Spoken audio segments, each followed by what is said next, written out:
Does collaboration exist? The answers to that question are yes, sometimes, and almost never. To understand collaboration, we need to understand the 5 different types of interaction that we engage in with others when we're at work. Let's get started.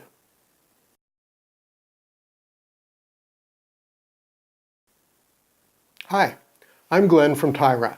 You can reach me at tyrastrategies.com. Several years ago, I was part of a team charged with bringing enterprise-level geographic information systems to an organization. My role was that of chief architect. I had to identify and fit together all the pieces that were needed to provide the required functionality. On the management team with me were a project manager, a programming specialist, a data modeler, and 2 stakeholders that represented the end users. The organization considered itself to be a collaborative organization, and as such, we were expected to collaborate as a group. But I had a problem. Enterprise geographic information systems are complex with many moving parts that must fit together seamlessly. I needed to guide the architecture carefully, meaning that in every discussion within the team, I had an agenda that I needed to push if things were going to work. Not only push, but actually win. This was not a good recipe for collaboration. When we think of collaboration, we think of people coming together as a group to solve a problem. Each person has an expertise that allows them to present relevant facts about a problem. During a decision meeting, the relevant facts are presented, and then the group jointly decides on a course of action. But that's not how decision-making works in the real world. The way we make decisions is a product of our long evolutionary history. We have a keen ability to rapidly evaluate options, reach a decision based on limited information, and then react. As a social animal, we are subject to group dynamics that drive us to fit in and make decisions that align with group thought. These factors control how we make, defend, and hold decisions, but they often lead us to make irrational decisions. Research has shown that our decision-making abilities can be thought of as relying on the interaction of 2 specialized subsystems.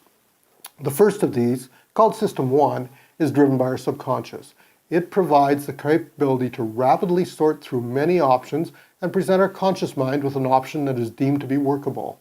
The second system, System 2, is our conscious mind. Slow and methodical, it reviews and rationalizes the decisions presented by System 1. What this means in real life is that when we are presented with a problem, our System 1 mind quickly goes to work finding a preferred solution. Our conscious System 2 mind then evaluates and rationalizes that solution. However, the rationalization process is one that's affected by numerous cognitive biases. For example, the Dunning-Kruger effect allows us to overestimate our ability to make the decision. Our lack of expertise in a topic actually leads us to believe that we are more able to make good judgments. Another, availability bias, means that the options that we select wasn't selected because it was the best option. It was selected because it was more front of mind than the other options. We may have just read about it, or we may have seen it in an advertisement. Whatever the reason, we preferentially select an option as familiar, even if it was not the best option. Once we've selected an option, confirmation bias drives us to rate highly any information that supports that solution and downplay or ignore all negative information. Each of these biases are important in that they allow us to make rapid and okay decisions, but they may prevent us from making the best business decisions. So, rather than entering our collaborative meeting with an open mind, expertise, and facts, we tend to walk into the meeting committed to a solution that we think is the right answer. The collaborative sessions then become one where each member is fighting for a preferred solution and focused on convincing others that their pet solution is the correct approach. At this point, group dynamics come into play. We've all been in meetings where we know the group is on the wrong track, but we choose not to speak up. Our need to fit in keeps us from bringing up contrary information or presenting other options. Once a meeting develops a trend or theme, all the members of the team will then tend to support that direction. This makes group collaboration difficult as group dynamics tends to stifle broad discussion. When we interact with others in a work environment, we can consider ourselves to be in one of 5 interaction modes. They are persuasion, negotiation, collaboration, accommodation, or confrontation. These modes are very fluid. It is likely that we'll move through many of them in a single meeting or encounter.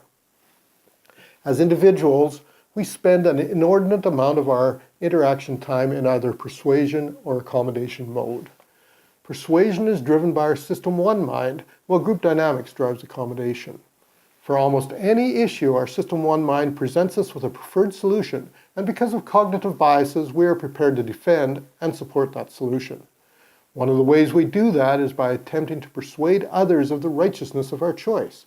As we stated earlier, group dynamics drives us to get along as groups in a group setting. We accommodate the ideas of others to be accepted and part of the group. So this brings us back to our original question: does collaboration exist? Our original answer was yes, sometimes, and almost never. Collaboration is the interaction mode where we are engaged in fact-finding. To truly be in collaboration, we may have identified options, but we cannot have identified a preferred option that we are defending. This is a rare situation due to the way our System 1 and System 2 minds work to support rapid decision-making. In practice, it's possible for two people to collaborate, but collaboration becomes less likely as the number of people grow. In any group, one person acting in one of the other interaction modes means that the group is not acting collaboratively. Beyond that, it's pretty well impossible to have a collaborative organization. When you think about it, it's very difficult to even envision how a collaborative organization could function effectively. Companies need sponsors, they need advocates to make decisions in a timely manner and act on them. Organizations that are overly collaborative cannot effectively make decisions and cannot effectively take meaningful actions. So what does that mean in practice? First, when you walk into a meeting, it's important to recognize that it's unlikely that the room is filled with people interacting in a collaborative mode. Many of them will have an agenda and be in persuasion mode. Others will be in accommodation mode, looking to see which way the group is trending and then supporting the group direction. It is not a given that the group acting in these interaction modes will arrive at the best decision for the organization. If you're interested in using collaborative approaches to get the group to arrive at the best solution, then you need to organize sessions structured specifically to allow collaboration and the exploration of creative options. These sessions cannot be expected to result in any decisions and need to be structured to support open mode thinking. For more on open mode thinking, I'll put a link below. The second major takeaway is that a focus on collaboration without structured decision processes is a recipe for decision paralysis. Overly collaborative teams tend to have problems making decisions and executing on them. Decisions that are made are often heavily affected by the cognitive biases and group dynamics, and as such are unlikely to represent the best decisions of the organization. Tyra's online course, Building an Effective Decision-Making Organization, provides the information that you need to deliver the best business outcomes.